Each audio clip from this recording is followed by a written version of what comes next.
Olá, meu nome é Lidiane Rosa, sou fundadora da companhia Eu Mais Um, autora da peça O Palhaço e a Menina de Rodas, que deu origem ao livro que tem o mesmo nome. Sou contadora de histórias, onde nasceu um projeto chamado Galinhada com Histórias. Obviamente, lá eu conto muitas histórias. Eu completo nesse ano de 2023 20 anos de carreira. E para comemorar, eu estreio a peça A Mulher do Buraco, com texto de Nana de Castro e direção de Jairo Rodrigues. E hoje eu vim aqui para falar um pouquinho sobre contar histórias com humor. Eu já contei histórias de muitas formas, para adultos, para crianças, histórias tristes, histórias reflexivas e histórias engraçadas.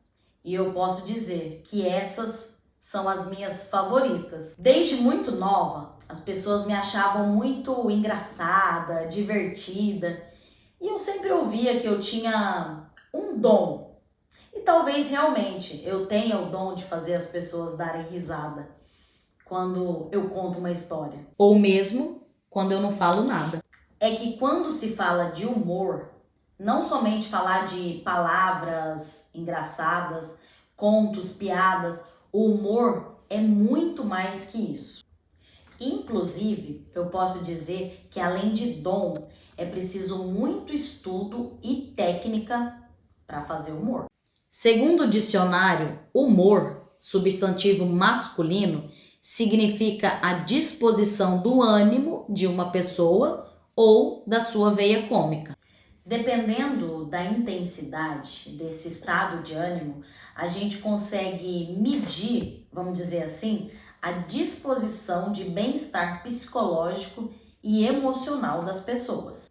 Por exemplo, quando eu tô muito animada com alguma coisa, eu tenho uma super disposição. Um exemplo claro disso é quando alguém me chama para almoçar num rodízio de comida muito boa. Às 7 da manhã, eu vou estar prontinha, já com a roupa de ir. Mas quando a programação é fazer faxina, minha disposição desaparece como num passe de mágica. Mas humor já significou outras coisas também. A palavra humor vem da medicina humoral dos antigos gregos, que chamava de humores os 4 fluidos corporais e considerava que eles eram responsáveis por regular a saúde física e emocional do ser humano. Uma baita ideia de grego, né não?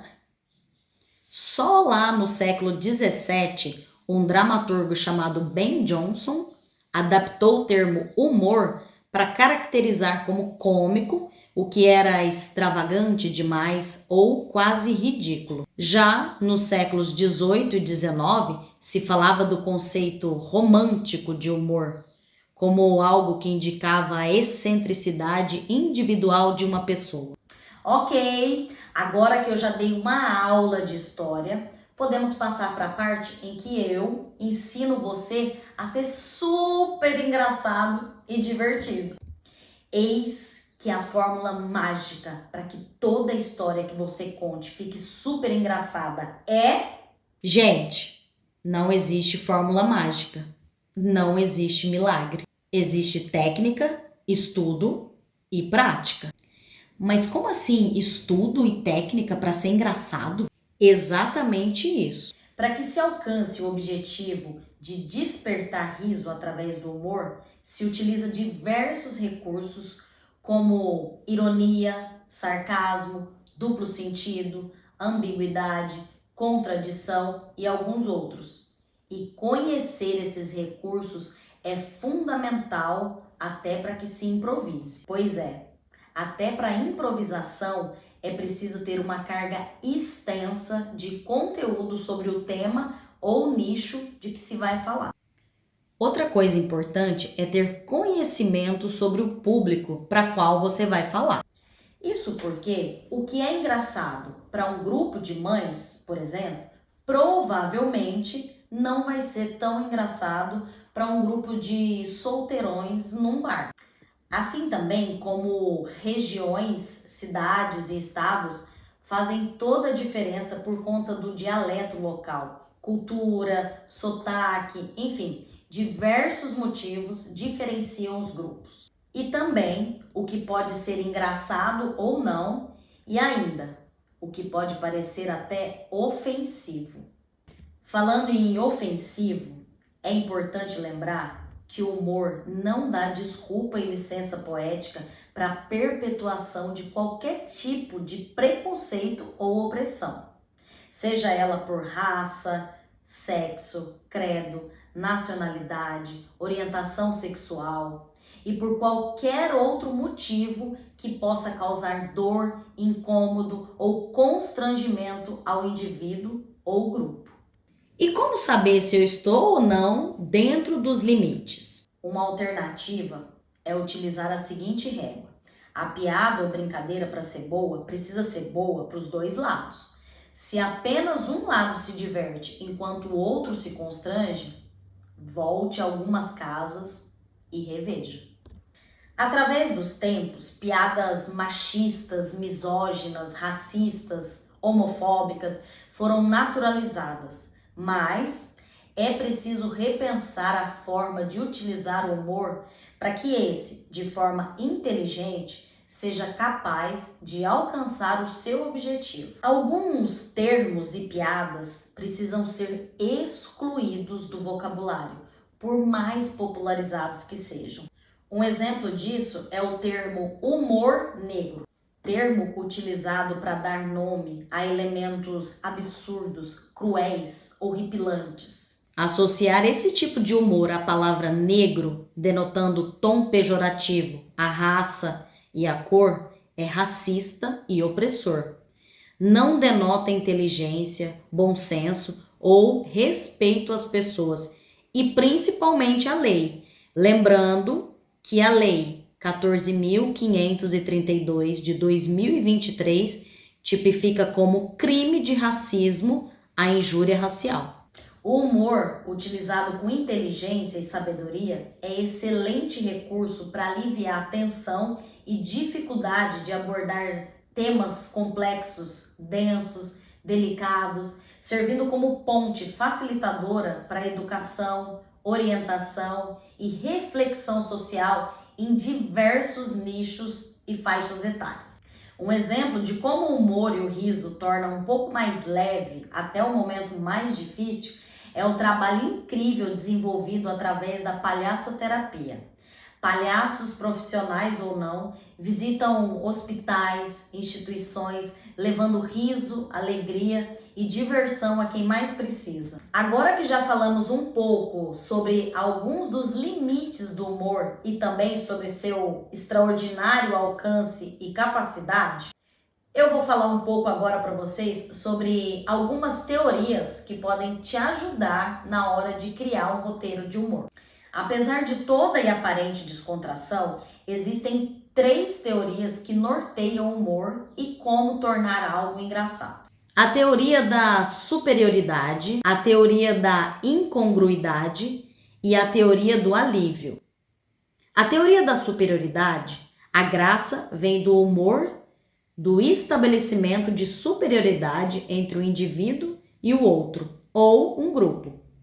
Essa teoria versa sobre formas aceitáveis na sociedade de afirmar uma superioridade a uma pessoa ou um grupo com relação a outros. E nesse ponto, entramos em um viés sutil que por muito tempo se perpetuou e se perpetua opressões e preconceitos. A relação de superioridade pode se dar pela depreciação do outro, mas também pela depreciação da ética e da moral estabelecidas, como em piadas de trocadilhos que zombam das regras sociais ou mesmo das gramaticais. Um exemplo.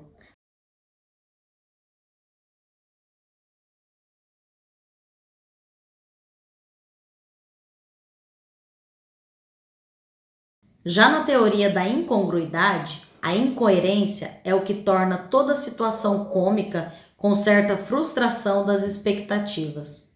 O filósofo alemão Immanuel Kant alegava que o humor surge da transformação repentina de uma grande expectativa em nada.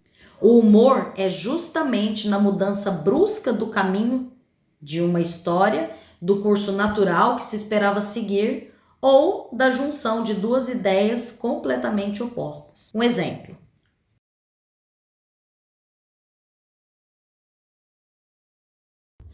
Para alcançar o objetivo do humor através da incongruência, é importante que o humorista possua conhecimento a respeito da plateia e os aspectos socioculturais do público, para que ele consiga estabelecer relações inusitadas para aquela plateia.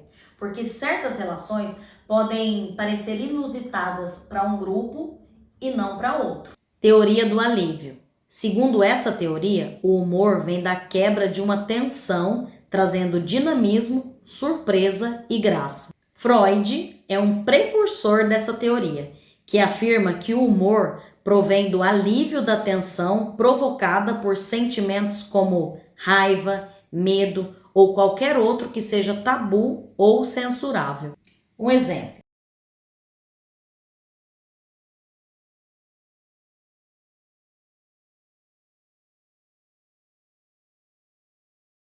Agora que já vimos as teorias, temos mais recursos para utilizar do humor de forma eficaz e inteligente.